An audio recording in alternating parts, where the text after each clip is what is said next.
ಶಿಲ್ಪಿ ಬಿಆರ್ ಅಂಬೇಡ್ಕರ್ ಬಹುಮುಖ ಪ್ರತಿಭೆ ಮತ್ತು ಬಹುಮುಖ ಪ್ರತಿಭೆ ವ್ಯಕ್ತಿಯಾಗಿದ್ದು ಅವರು ರಾಜಕಾರಣಿ, ವಕೀಲರು, ಅರ್ಥಶಾಸ್ತ್ರಜ್ಞರು ಮತ್ತು ಸಮಾಜ ಸುಧಾರಕರು. ಅವರು ಒಂದು ಜಾತಿ ಧರ್ಮಕ್ಕೆ ಸೀಮಿತವಾಗಿಲ್ಲ ಎಂದು ಬೇಲೂರು ಶಾಸಕ ಎಚ್.ಕೆ. ಸುರೇಶ್ ಹೇಳಿದರು.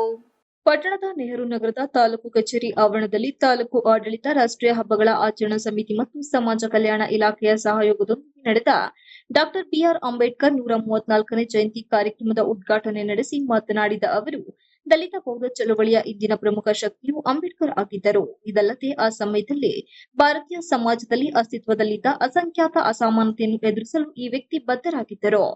ಆ ನ್ಯಾಯದ ವಿರುದ್ಧ ಹೋರಾಟದ ಭಾಗವಾಗಿ ಅಂಬೇಡ್ಕರ್ ಅಸ್ಪೃಶ್ಯರ ಪರವಾಗಿ ಅಭಿಯಾನ ನಡೆಸಿದರು.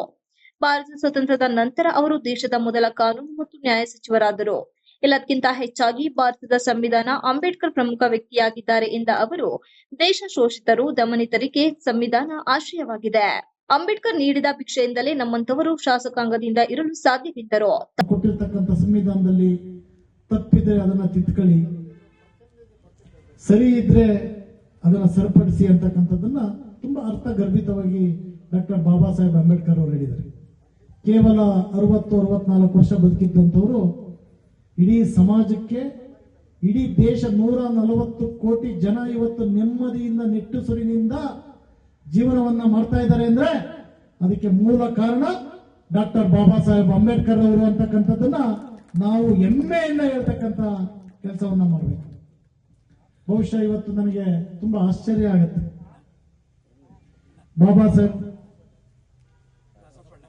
ಸರ್ವ ಜನಾಂಗದ ಶಾಂತಿಯ ತೋಟ ಅವರು. ಹಾಗಾಗಿ ಅವ್ರ ಬಗ್ಗೆ ಒಂದೆರಡು ಮಾತನ್ನು ಆಡಲು ಇಚ್ಛಿಸ್ತೇನೆ. ಡಾಕ್ಟರ್ ಬಿಆರ್ ಅಂಬೇಡ್ಕರ್ ಅವರು 14ನೇ ತಾರೀಕು ಏಪ್ರಿಲ್ 1890ರಲ್ಲಿ ಜನಿಸಿದವರು. ಭಾರತ ದೇಶದ ಮೊದಲ ಕಾನೂನು ಮಂತ್ರಿಯಾಗಿದ್ದವರು.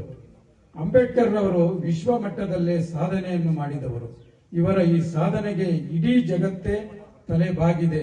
ಛಲ, ಹಠ, ಸಾಧನೆ ಮತ್ತೊಂದು ಹೆಸರೇ ಡಾಕ್ಟರ್ ಬಿಆರ್ ಅಂಬೇಡ್ಕರ್ ಅವರು. ತಹಶೀಲ್ದಾರ್ ಎಂ ಮಮತಾ ಮಾತನಾಡಿ, ಭಾರತೀಯ ಸಂವಿಧಾನದ ಪಿತಾಮಹ ಎಂದು ವ್ಯಾಪಕವಾಗಿ ಕರೆಯಲ್ಪಡುವ ಡಾಕ್ಟರ್ ಭೀಮರಾವ್ ಅಂಬೇಡ್ಕರ್ ಭಾರತೀಯ ಇತಿಹಾಸದಲ್ಲಿ ಅತ್ಯಂತ ಪ್ರಭಾವಶಾಲಿ ವ್ಯಕ್ತಿಗಳಲ್ಲಿ ಒಬ್ಬರು.